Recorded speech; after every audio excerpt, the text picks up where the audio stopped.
Hello, my chicklets. Thank you for stopping by. I'm not sure if my microphone is going to catch it, but it is raining where I'm at. So make sure to grab yourself a nice cup of tea while I read you the story of Dr. Know-It-All. There was once on a time a poor peasant called Crab who drove with 2 oxen a load of wood to the town and sold it to a doctor for 2 tharls. When the money was being counted out to him, it so happened that the doctor was sitting at table. And when the peasant saw how daintily he ate and drank, his heart desired what he saw, and he would willingly have been a doctor too. So he remained standing for a while, and at length inquired if he too could not be a doctor. "Oh yes," said the doctor, "that is soon managed." "What must I do?" asked the peasant. "In the first place, buy thyself an ABC book, of the kind which has a cook on the frontispiece. In the second, turn thy cart and thy 2 oxen into money, and get thyself some clothes, and whatsoever else pertains to medicine. Thirdly, have a sign painted for thyself, with the words, 'I am Dr. Know-All,' and have that nailed up above thy house door." The peasant did everything that he had been told to.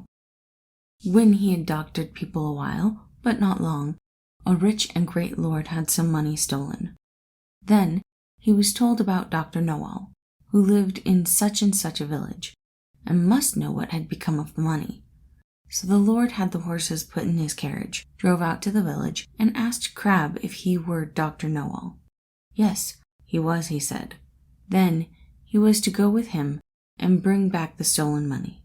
"Oh yes, but Gareth, my wife, must go too." The lord was willing, and let both of them have a seat in the carriage, and they all drove away together. When they came to the nobleman's castle, the table was spread, and Crab was told to sit down and eat. "Yes, but my wife Gareth too," he said, and he seated himself with her at the table. And when the first servant came with a dish of delicious fare, the peasant nudged his wife and said, "Gareth, that was the first," meaning that was the servant who brought the first dish. The servant, however, thought he intended by that to say, "That is the first thief." And, as he actually was so, he was terrified, and said to his comrade outside, "The doctor knows all. We shall fear ill." He said, "I was the first." The second did not want to go in at all, but was forced.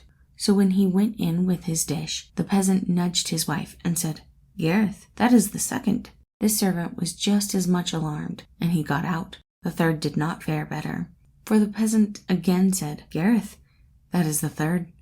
The fourth had to carry in a dish that was covered, and the lord told the doctor that he was to show his skill, and guess what was beneath the cover. The doctor looked at the dish, had no idea what to say, and cried, "Oh, poor Crab." When the lord heard that, he cried, "There! He knows it! He knows who has the money." On this, the servants looked terribly uneasy, and made a sign to the doctor that they wished him to step aside for one moment.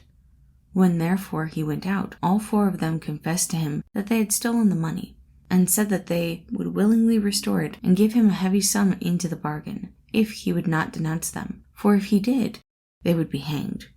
They led him to the spot where the money was concealed. With this, the doctor was satisfied, and returned to the hall, sat down to the table, and said, "My lord, now will I search in my book where the gold is hidden."